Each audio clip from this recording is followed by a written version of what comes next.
دوای داخستنی بۆی مەترسیەکانی ڤایرۆسی کۆرۆناوە و لەژێر ڕێنمایەکانی وەزارەتی ناوخۆی حکوومەتی هەرێمی کوردستان و ژووری ئۆپەراسیۆنەکانی پارێزگای هەڵەبجە جارێکی دیکە مەرزەکە بەرەوڕووی بازرگانان و شۆفێراندا کرایەوە. بەڕێوەبەری ناحیەی بیارە ڕایگەیان مەرزەکە تەنها بە مەبەستی بازرگانیکردنە. و ئێستش کە بڕیار دراوە بەکردنەوەی ئەم مەرزە ئێمە پێمان وایە ئەگەر ئەم برایانە کە لەم سنوورەیە کارەکەن دیارە بە فەرمانبەرەکان بە براپۆلیس و ئاسایش و کارمەندانی تەندروستی و کارمەندانی گۆمرگ و سەرجەم شۆفێرەکان و ئەنجومەنەکان ئەگەر پابەندی ڕێنمای تەندروستیەکان نەبن ئەوە دوور نییە تووشی کارەسات ببین. بۆیە وەکو مەرحەلە یەکەم ئەبێ ئەم برایانە لێرە خۆیان بپارێزن.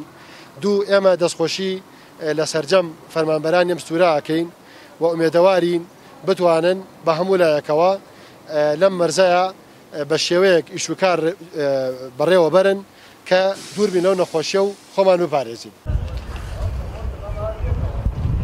بەڕێوەبەرایەتی گومرگی سلێمانی کە بە مەبەستی لە نزیکەوە ئاگادار بوون لە جێبەجێکردنی ڕێنمایە تەندروستیەکان هاتبوونە مەرزەکە ڕایانگەیان لە هەردوو دیوی ئێران و هەرێمەوە بارهەڵگرەکان پاکش دەکرێنەوە. ئەوەی کە زۆر سەرەکی بێ لێرەیە ڕێکارە تەندروستیەکانە کە پێویستە هەموو برا شۆفێرەکان هەموو ئەو کارمەندانی کە لێرن هەموو ئەو کرێکارانی کە لێرن پێویستە پابەندی ڕێکارە تەندروستیەکان من زۆر بەتوندی بۆ ئەوەی کێشە دروست نەبێ و کارەسات دروست نەبێ بەهۆی لەبەرەوەی تا ئێستا تەسیری ئەو ڤایرۆسە هەرماوە. هاوڵاتیان و شۆفێرانی مەرزەکە ئاماژەیان بە خراپی دۆخی ژیانیان کرد لە کاتی داخستنی مەرزەکەدا و سوپاسی پارێزگاری هەڵەبجەیان کرد بۆ کردنەوەی مەرزەکە.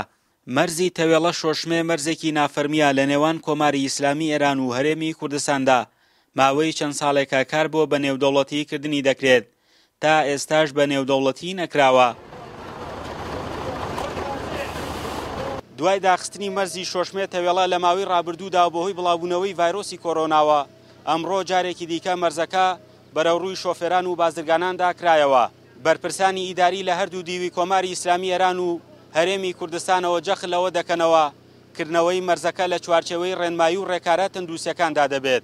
فەرحان حەمەخان، گەلی کوردستان، مەرزی شۆشمێ تەوێڵە خاڵی سنووری نێوان کۆماری ئیسلامی ئێران و هەرێمی کوردستان.